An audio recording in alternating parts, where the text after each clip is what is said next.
So, thank you all for coming. Today we're going to talk about flow state and some of my experiences that I wanted to share. And I want to start with basically some of the, let's say, interesting numbers and graphs about how we as, let's say, people, humanity are doing right now. And because I think most of the time, actually, especially when we talk about like our productive lives, not personal lives, we talk about external achievements, we talk about productivity, we talk about money, technology, everything like developing AI.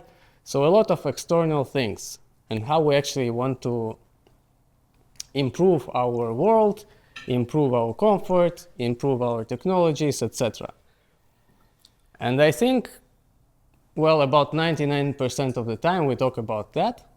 Subconsciously or consciously, I think most of us equate happiness with some achievement outside, when we achieve success, when we achieve, I don't know, some kind of financial goals, when we achieve fame, etc. In many ways, we actually succeed by developing new technologies, by increasing our GDP, by making some money. But I think what we also are actually achieving as human beings is a lot of stress, is a lot of disconnect, is a lot of, let's say, unhappiness in the world. And that part we don't really talk that much about. But if we talk about numbers, like we see that the numbers are pretty bad. That this and even actually like this. I think this is a very good graph, and there are many graphs like this that actually our internal well-being is really deteriorating, even though we are making so much external progress. So we're making more money, we have greater technologies, we have greater comfort, faster cars, electrical cars, we fly to Mars. But does it make us happy? No, it doesn't. Because if we see this graph, basically people with depression, and there are many other graphs, but the other one which I didn't include is also a graph of loneliness and people actually like being lonely and disconnected from others. And it's also growing in more or less the same way. So not only we feel bad inside, but we also kind of disconnect between each other, which obviously leads to wars that we have more and more now, etc. And all of this, I think, is basically a result of us trying to search for happiness outside, trying to change the external to feel better, and it doesn't work. And that's why I think we need to actually start looking for answers, start looking, let's say, wider, like where is this happiness and how we can balance, let's say, external achievement, being productive, being successful, being super successful, without destroying our health, without destroying our relationships, and also without destroying the planet and the people around. The next question is the promise. And the promise is that basically, how are we gonna, what about the more, let's say, focused topic about what we're gonna cover today is basically how to work in a state of flow, how to balance, let's say, inner harmony and happiness and health and relationships, while being productive, instead of actually putting everything on success, disregarding our state, disregarding our health, and disregarding other people in our blind race to success, fame, and more money. So these are, I think, two different approaches that we're going to talk about. And yeah, basically I'm going to argue that actually happiness and productivity really go well together, and it's not actually a thing we need to choose. Either be happy or be successful. We can actually be more happy and more successful if we do things right. And to illustrate how ineffective our actions are, many of the time, if our state is not right, I'm going to show you a little video. So basically, this is what happens when we are not calm, when we don't see the situation clearly, and when we don't act effectively.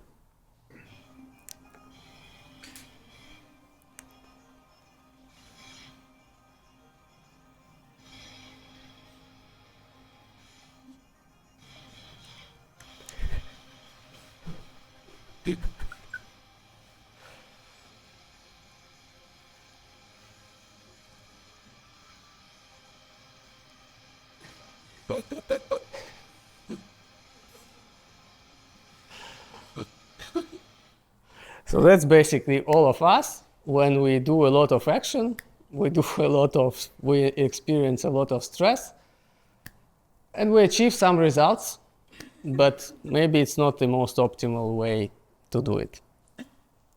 Yes, and now the question, why should you listen to me? Fortunately, up to now, I have achieved quite some success in business, and that's probably most of you know that I'm 20 plus years in business. I founded several companies.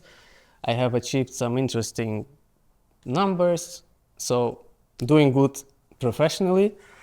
Also, I'm doing good personally with a beautiful family, with Tatiana, with my dogs. So kind of things work out here as well. And also quite experienced in terms of my spiritual journey. So I've been exploring this topic for more than 11 years now, and actually spent more than €1 million doing that, because a lot of these things aren't really cheap. But really I've done like a lot looking for answers here. So most of the things you can imagine, I did it. Like all kinds of practices, growth practices, health practices, breathing techniques, psychedelics, fasting, I don't know, nails, like whatever. So I did very, very many things to really figure out religion, you name it. So basically at some point I really understood that there are more to this world than just success. There are more to this world than just working. So yeah, I went on this journey with little knowledge, well actually no knowledge. And yeah, I have tried many things, and I think I came to a lot of conclusions. I found my path, and right now I'm studying in a spiritual university in India. Basically, these are my teachers on the right, and I've been with them for now 4 years. That's basically my journey. I settled for now, and they run a very big, basically university. They have millions of students all over the world, a lot of celebrities. Like they are the gurus of Tony Robbins, and and we study together with like billionaires, Harvard professors, Olympic athletes, etc. So this is really a big organization, very successful, several generations of teachers. And there, I'm actually among the top 20 students in their program who actually study personally with the masters. Several years we have these retreats all over the world, and we have calls and meditations like several times a week. So it's actually a very intense and deep program. And basically I just came from one of the retreats, and that's why I'm going to share some of the findings from this program, but also from my whole, let's say, experience up to this point. Now let's speak about some terms. So basically setting the ground, understanding the terms of what we're going to talk about. Since this talk is actually supposed to be very practical and that is going to hopefully help you in your personal life and business life as well. Also, I think if you have questions, if something is unclear, just ask, because it's, I'm very open to have a conversation, not just. So what is productivity? Productivity is simple. It's like how effectively can we achieve a task? How much resources do we spend? Basically time, money, energy to achieve a goal that we set in front of ourselves. So that's productivity. This is pretty simple. What is inner state? So we're going to talk a lot about inner state today. So basically inner state is how we feel inside. So let's say it's a mix of our emotions, thoughts, energy. So just my overall inner state. For clarity, and actually this is actually very true, that our inner state can only be in two states. So we are either have good state of well-being when we are not disturbed, when we are calm, when we're focused, a non-suffering state. But if anything is disturbing our thoughts or emotions, we're in the suffering state. So that's actually a very, very important point, that it's not like a gradient. We can be a little bit stressed or a little bit not stressed. It's very simple. We are either totally calm and focused and we function at our peak performance, we're not suffering, or we are suffering. This is the foundational understanding that is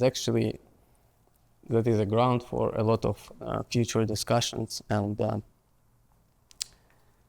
examples. Yes. But if I'm like happy, I'm not really focused or calm, but I'm not suffering as well. Yeah, that's a non-suffering state. So what is very important, when it's not non-suffering state, we all know what it is. What we have to be really mindful about, that suffering, even a little bit of suffering, is already suffering. So there is not a little bit of poison. Like a little bit of poison is already spoiling the whole picture. That's the important thing. We cannot be like happy and a little bit jealous. We cannot be focused, but a little bit thinking about, I don't know, argument with my wife. Like that doesn't work. We are straight away suffering and we need to address that. So when we talk about the inner state, we are very clear, it's black and white. Either not or suffering state. Now, another important distinction, which is also black and white, is we need to distinguish between a challenge, which is external, and suffering, which is internal. So when we talked about the state, it's everything like inside. So when we are suffering, we experience it inside. It's only ours, let's say, it's only our thoughts, emotions, etc. A challenge is something external. So let's say, I don't know, I lost something, it is a challenge. I didn't achieve like what I wanted, it is a challenge. And these are not linked. So if we have a challenge, we don't need to suffer about it. Like even if something super bad happened, even we felt ill, or I don't know, we broke a relationship, anything, what we need to do with a challenge is address it. And we can address the challenge best if we are not suffering. Because clearly the guy in the video was suffering. That's why he wasn't calm, he didn't see the situation properly, and it resulted in a lot of wasteful action, very imprecise, basically stupid behavior. So yeah, we really have to distinguish between challenge, which is external, and suffering, which is internal, and they do not have to go together. So a big misconception is that something external is bothering me, I have to suffer, or I have this kind of allowance, or it's okay to suffer about challenges. Yes, it happens, but it shouldn't. So on here, I want to draw a little bit of a diagram to explain the whole thing a bit. And please ask me questions if something is not clear, because all this material is quite fresh, and I'm not sure if anything except me understands it. So basically, what we were talking about is basically we have two, let's say, axes for our life. We have becoming, which is obvious, is that we want to, let's say, it's an axis of achievement. We want to become something, we want to achieve something, and this is about the external. We want to achieve success, health, relationship, money, whatever. That's the becoming part. But we also have an axis of being. Basically, being is about the inner state, is about how am I feeling, and it's always about the present moment. If becoming, we can see obviously in time, there is past, there is future, we were something, we want to become something else. But about state of being, it's always about the present. Because we always function in the present. We can think about past, we can think about the future, but we can be only here and now. I want to argue that while achievement is on the axis of becoming, that happiness is actually on the axis of being. Happiness or fulfillment, or whatever we name it,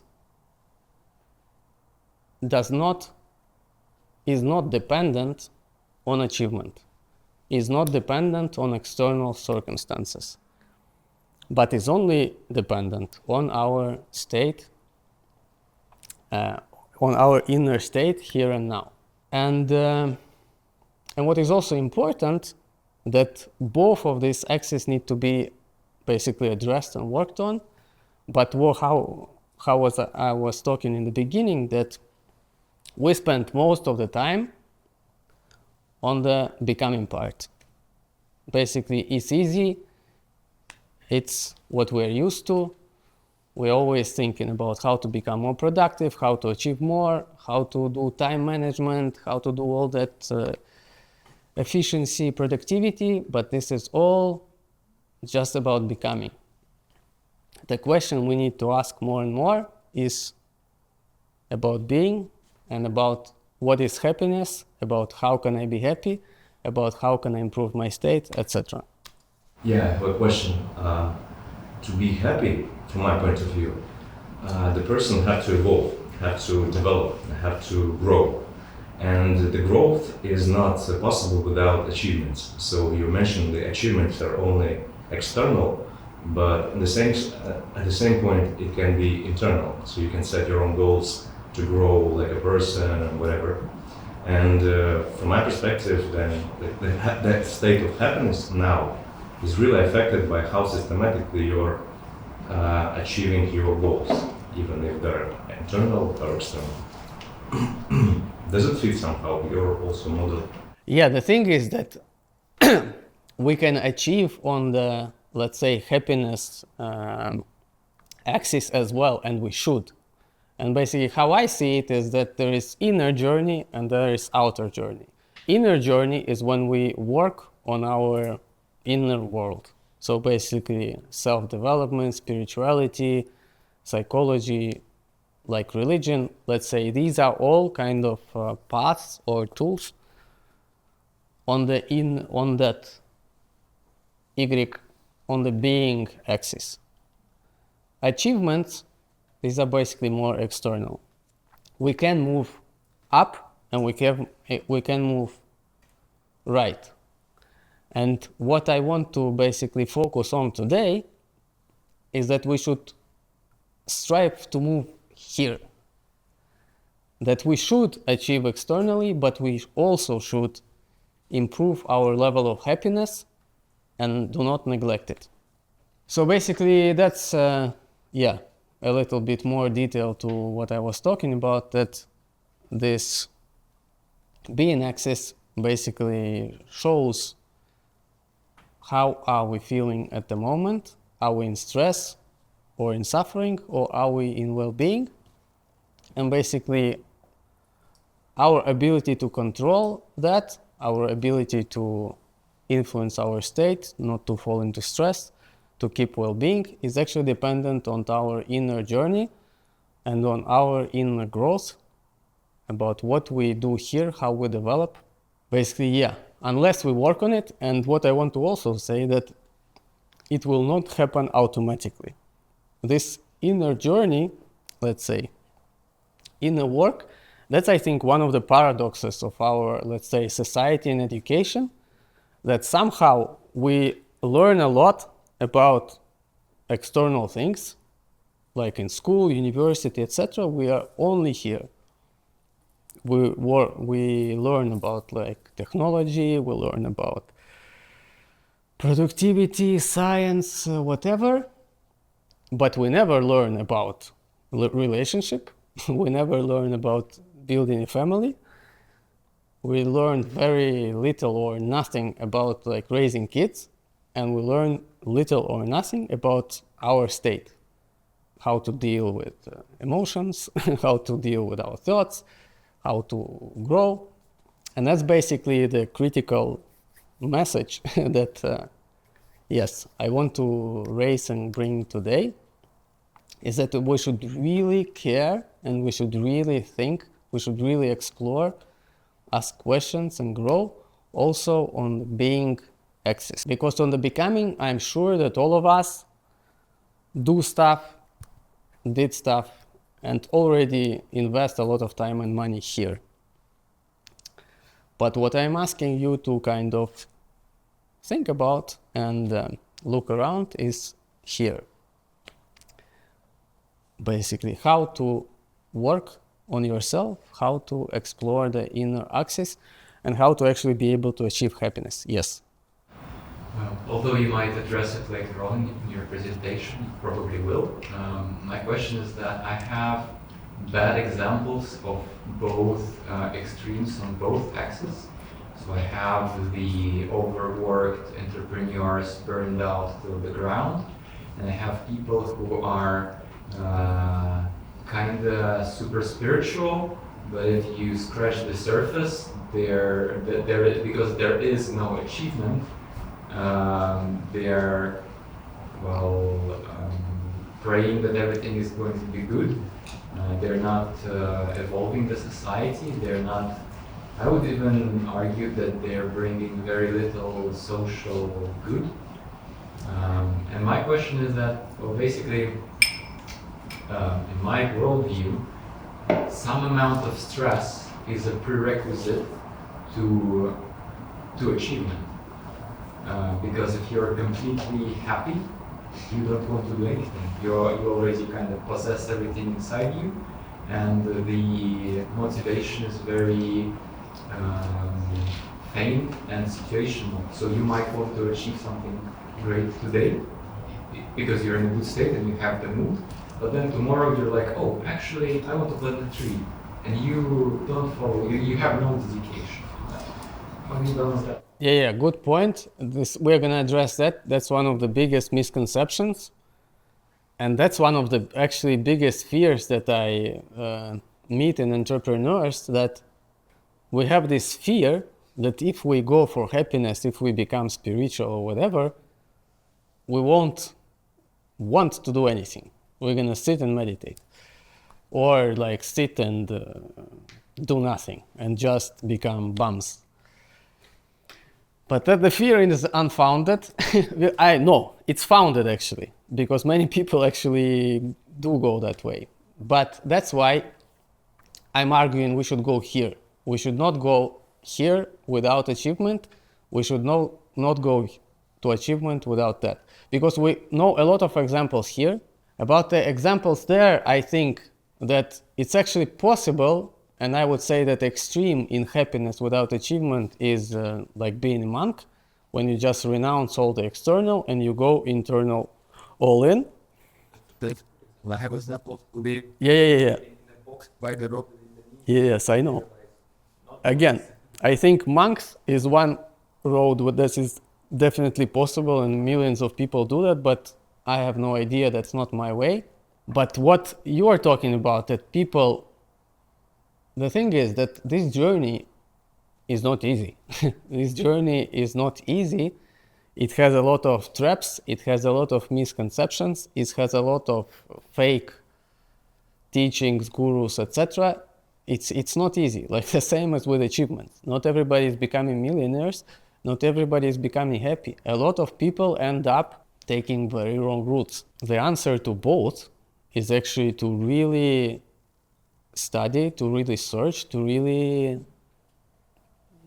find the right way. Because basically, as in here, as in there are just flawed paths. There are bad teachings, there are bad teachers, there are problems, etc. And if you take the wrong way, yes, you end up without achievement, you end up with some fake happiness, which is not actually happiness, or like some fake spirituality.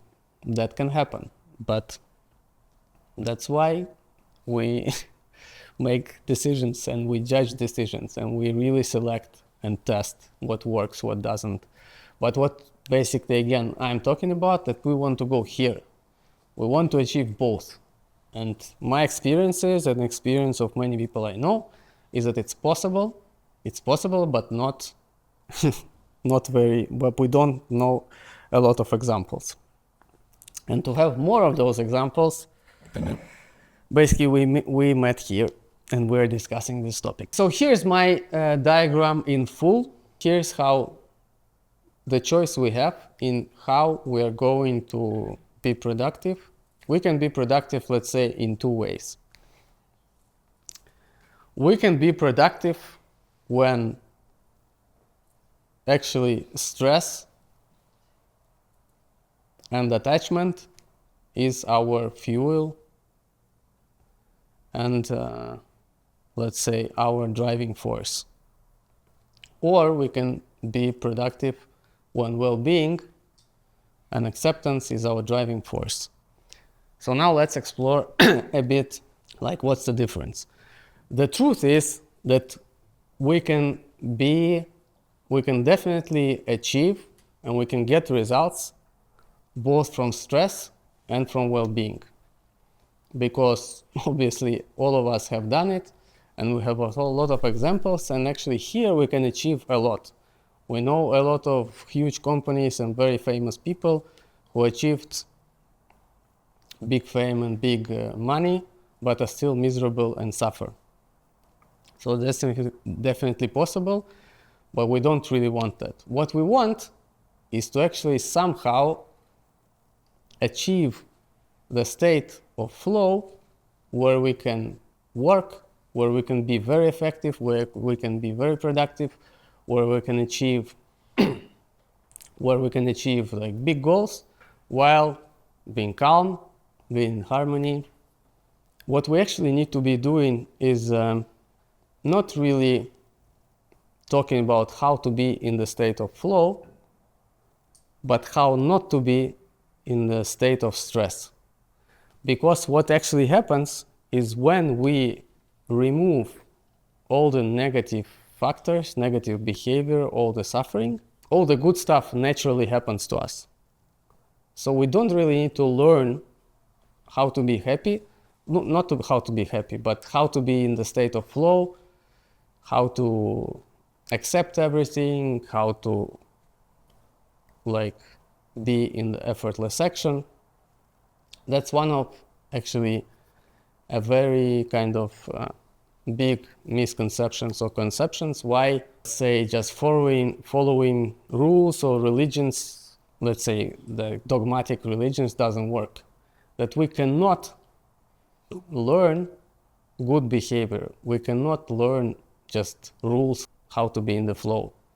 Like these practices that make it very technical, they are not really effective, and they may work a little bit, but it's not a sustainable solution. But what we need to address here and in general about happiness is we need to address and study what makes us suffer, what creates stress, and what kind of, let's say, these thinking patterns we have that cause this unwanted behavior, eliminate them, and then good things happen automatically.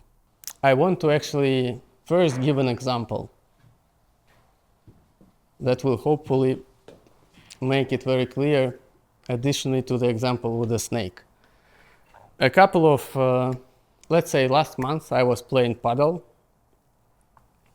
and as I was playing the points, I just noticed when I play a tournament or when I play an important game, and when I really think about like the result, about like, yes, we need to win the next point, otherwise we're not going to proceed to the next round. Like all this thinking about the result, about the outcome, about like how, or fear of losing, was actually really deteriorating like the way I play. On the vice versa, when we play just a friendly game or like a relaxed tournament where nothing matters, I was playing much, much better. And this is an example of actually me performing from a state of stress compared to actually when basically the question is, do I play better when all my energy, when all my attention, when all my thinking is just calm and focused on playing the next point? Or when half of it is focused on playing the next point and half of it is actually constantly thinking about, oh, if we're gonna lose the next point, we're gonna not, oh, if we're gonna like get to the low court, like what's gonna happen? Oh, I'm not gonna be in the picture. All this thinking is taking away energy, is taking away attention, is taking away focus, and obviously I'm playing much, much worse. And this is an example of me being attached to the outcome. So basically, when I'm doing something, I'm so attached to the outcome that I think I need to get that I produce this constant thinking pattern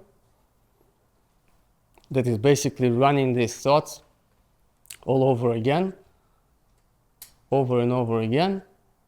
Like, what happens if I don't get there? Like, how exactly I want it, how badly I want it, etc., etc., etc. So this takes away my resources, energy, focus. And the second example of self-perception will take also from sports, because it actually happened, let's say, in the same sport. I was playing paddle, and I was playing with a partner that was much stronger than me. And we were playing, and again, I noticed that my game becomes worse. And when I basically focused my awareness on my thinking, I noticed this thought that was again constantly running in my mind that, oh, I need to play better because what he's gonna think of me, like if I miss this point. What others are gonna think of me if they see that he plays so much better than me. Or maybe next time he won't play with me if I don't perform as well as I want to. Again, if we pay attention to our thinking pattern, if we pay attention to our emotions, again, there is this constant repeating thought of suffering, clearly suffering, that is running there that is revolves about self-perception. It can be about my self-perception, that I want to really become something, be seen as a great player, be on the picture, etc. Or how will I be seen by others, like how they see me, how they regard me. I really want everybody to think that I'm a great player, etc. And again, this kind of negative thinking, this kind of destructive kind of pattern leads to a much worse performance, in that case playing paddle, but actually it applies to anything we do. And these attachments are actually two main sources of stress when we are talking about being productive and achieving something. To really understand it, we probably need much more time and to do a meditation or to do like a reflection session that each of us will have an ability to like really reflect and see how you experience that.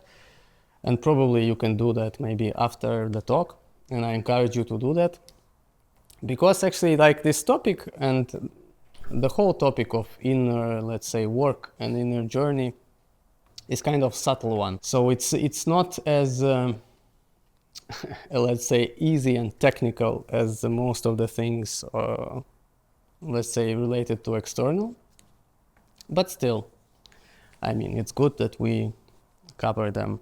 To sum up this topic, and what I want you to reflect on, maybe on your own examples, is that what causes most of the stress and most of the resistance in our way to being productive and to achieving a result is actually attachment. Attachment either to outcome, when we really, really desire something to happen the way we want, only the way when and how I want it, or fear of something not happening that way.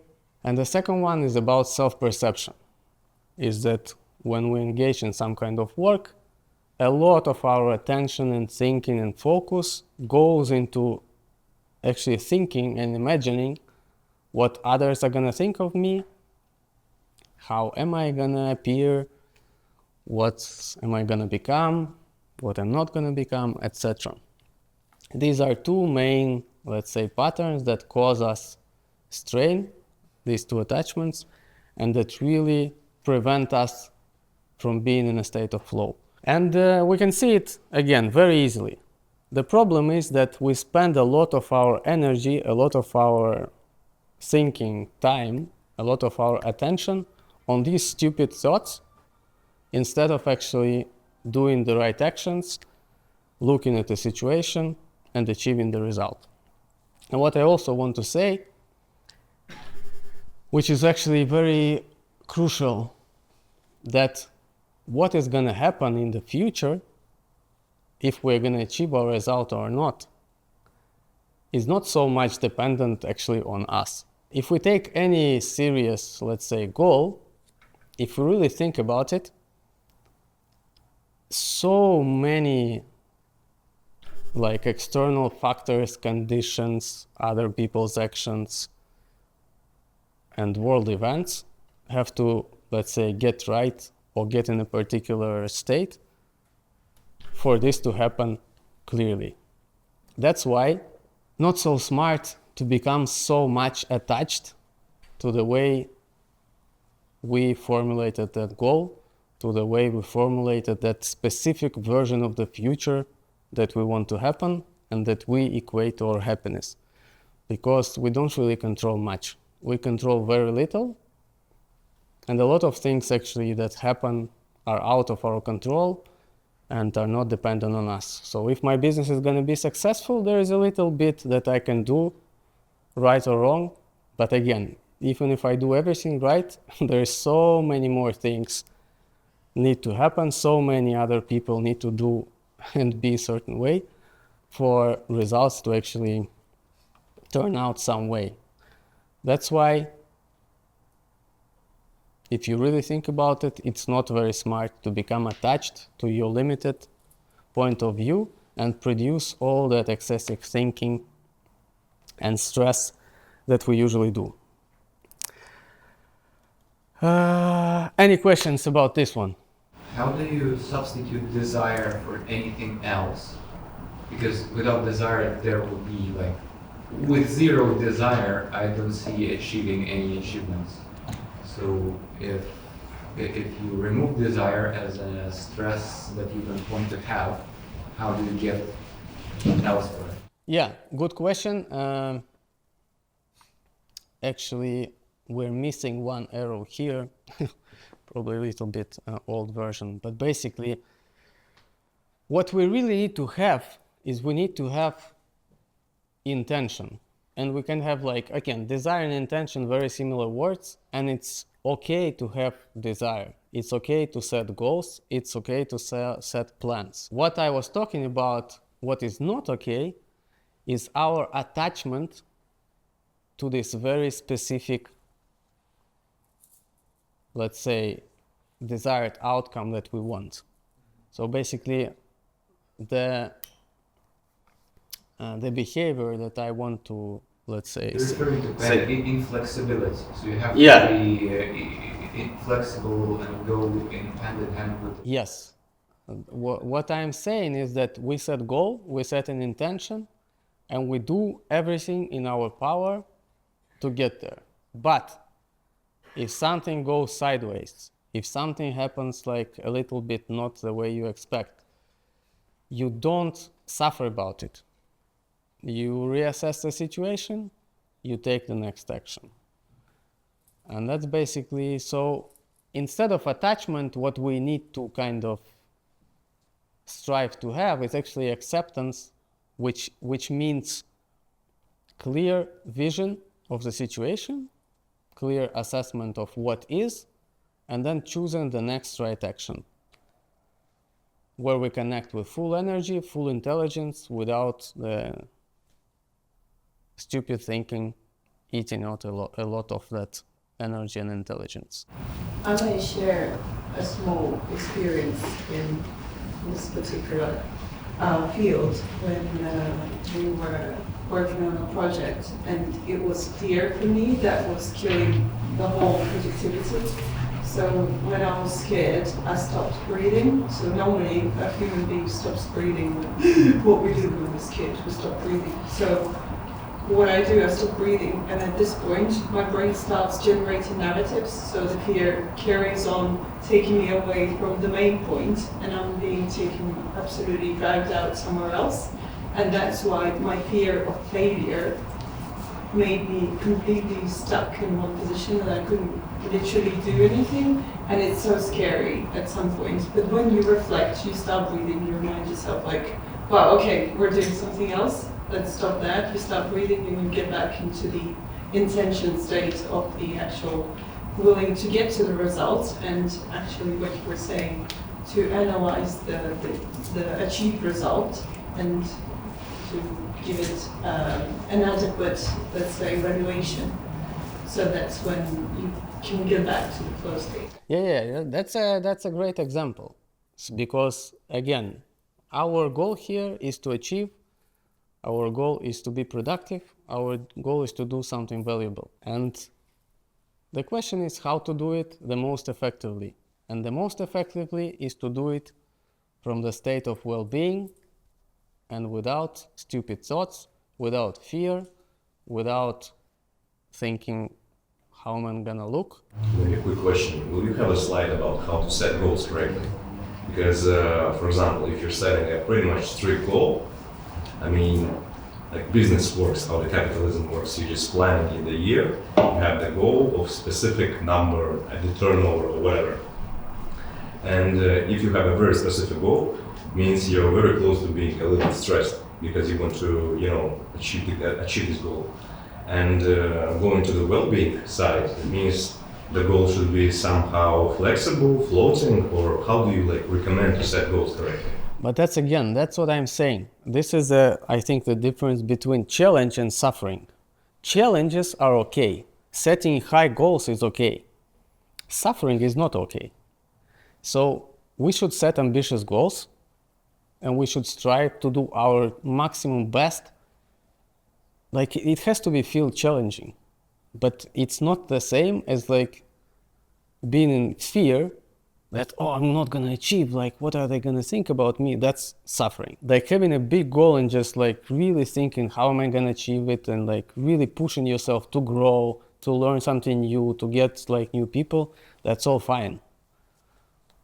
But if you like don't get it, like again, you not get destroyed. You are smart about it. Okay, it didn't happen. Why?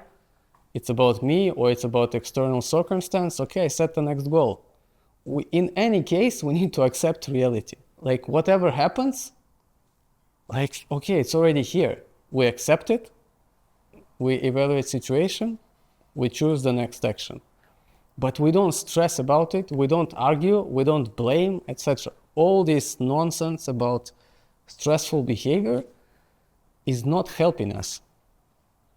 And I think a huge misconception is that we really stress about it. If we really like push people and like blame and they will somehow yell at people, they will somehow figure it out and yes, achieve better. Like, no, in most cases it doesn't happen.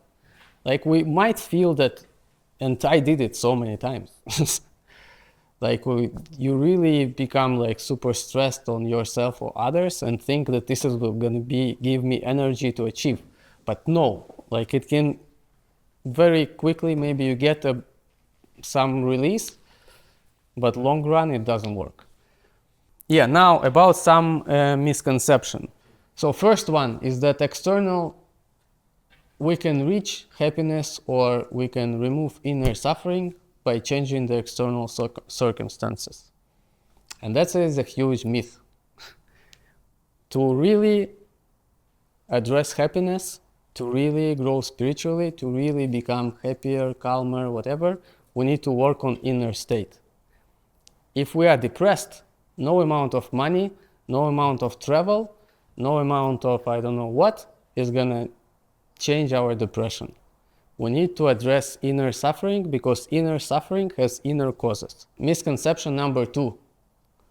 Spirituality leads to inaction. That's what Lev was actually talking about.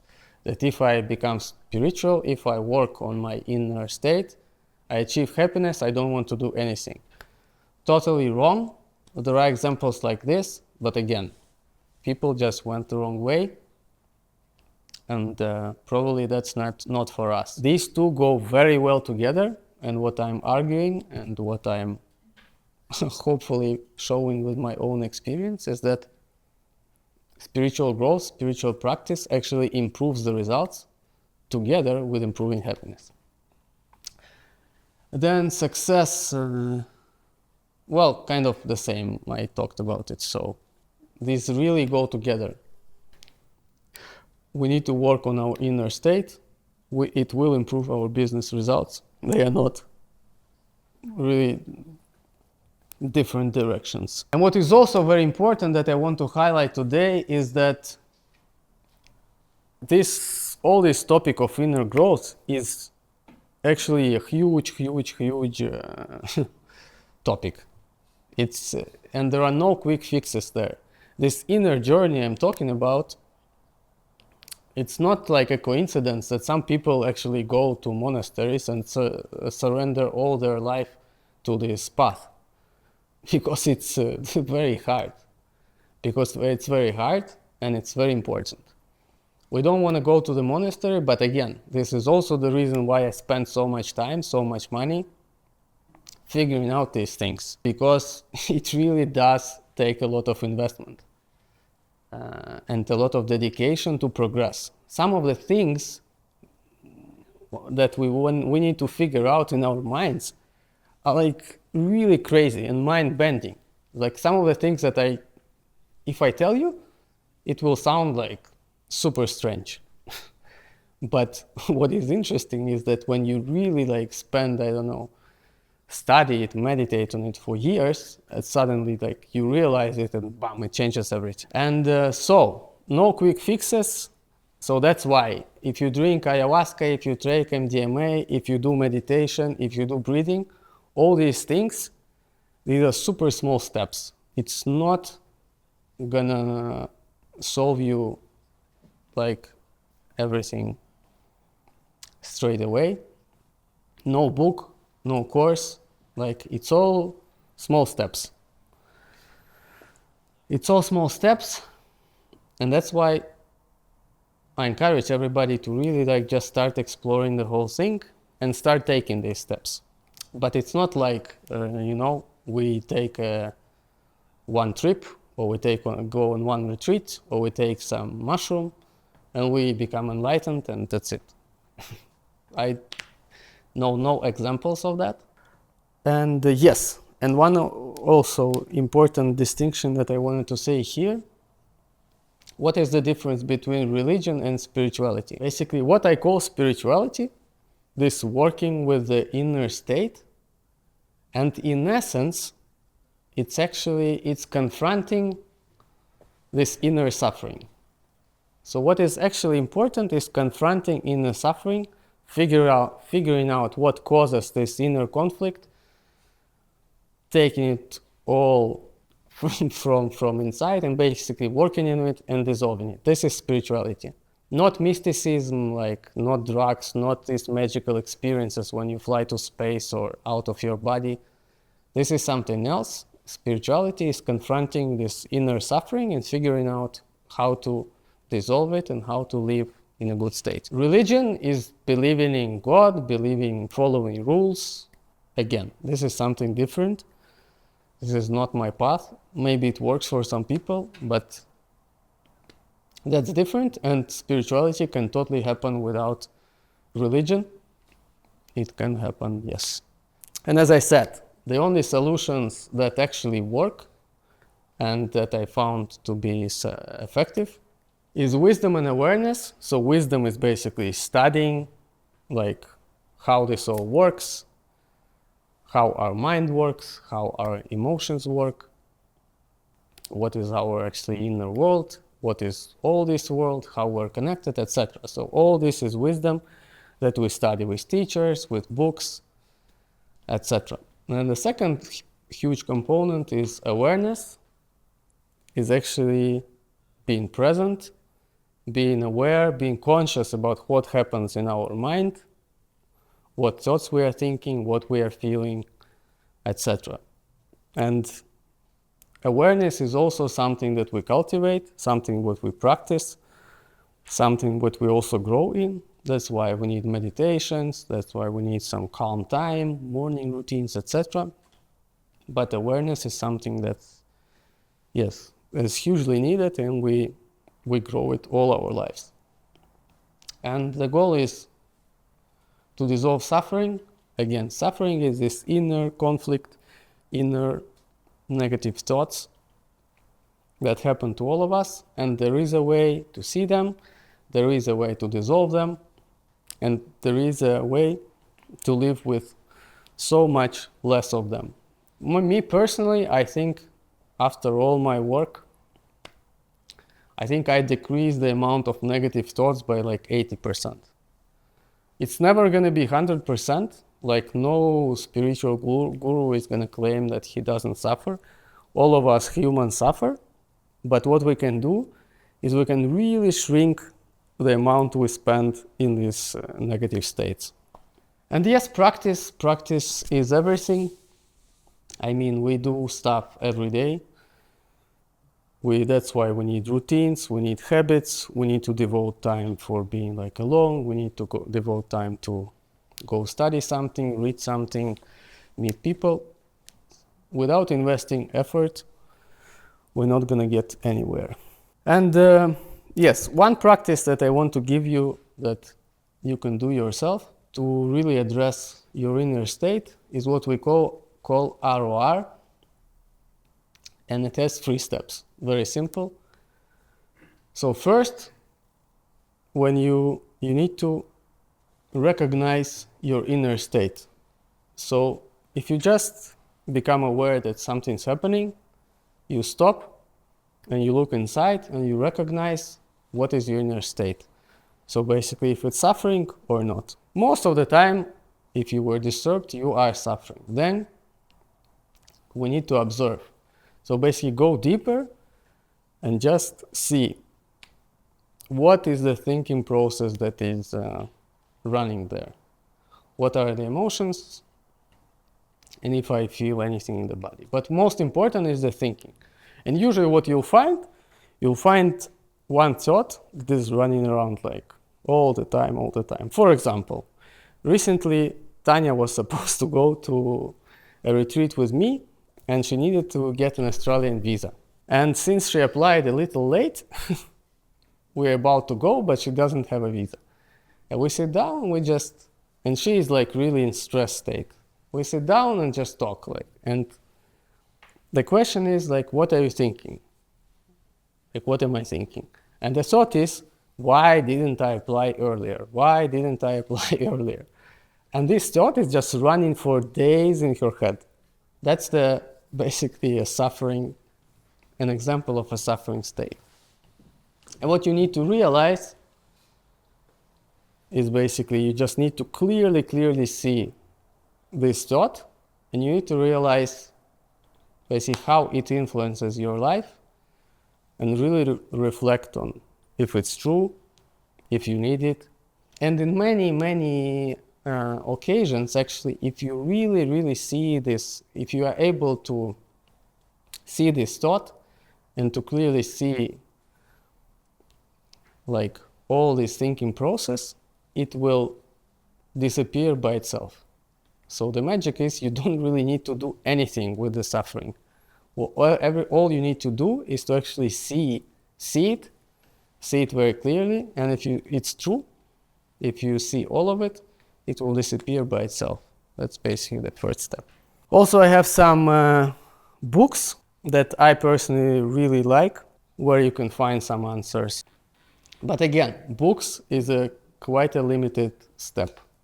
They give us some knowledge, they can inspire us to do something, but they are not really solutions, because with books you don't really do inner work. You get a bit more wisdom and clarity. But what all of us need to do is actually go inside and see. For that we need, schools, teachers, masters, etc. And that's why if you basically want to go to a school that I go to, here is the link. This is basically our university. It offers different courses, online, offline. There are different masters, there are different schools where actually you are free to choose like your path, but I'm just sharing the one that I took. Yes, so that's it. Thank you very much.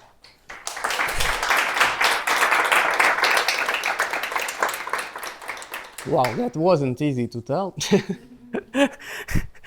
Quite tricky, but hopefully you understood. About happiness and the life itself, because we are different here in the auditions and the ages and everything and experience. How do you look at life? There is knowledge about what is the good life and what is not good life, and is there like common knowledge for what is good life for Andrei or for Einars or for Elena or Anya? Same about happiness, because there is kind of people who look at the life like the way of the achievements, anyway, like a set goals. But we know that we, anyway, one day will be dead, maybe tomorrow. So, how in this let's say, econ, how they speaking about that to end like final suffering about that I do not understand this life and happiness, or not? Or they just doing this small step by step, not looking on the big questions? No, ending final suffering is death. When you're dead, it's over. But when you're alive, there is no end to suffering. So basically, all our life we're growing, all our life we're discovering, all our life we are confronting the suffering. And basically, the thing is that all our suffering, like the way we suffer is similar, super similar. If we like really spend some time and talk about our problems, all our problems and all our thinking, these viruses in our head are all the same. And there are not that many. if we really like, go into it, there are quite these few of these patterns that torture all of us. But the way we can be happy and the way we live our life is totally different. That's the way of the humans. We suffer the same way, but we are happy all the different ways. So, but we don't talk about, and that's why we don't need to talk about positive things, because they naturally appear. What we need to do is to remove the negative, and then everybody will flower the way he wants. So mostly the concept is to take out the constructive patterns, because this is similar for... Not mostly, that's everything. Super focus. Remove suffering, everything else happens naturally.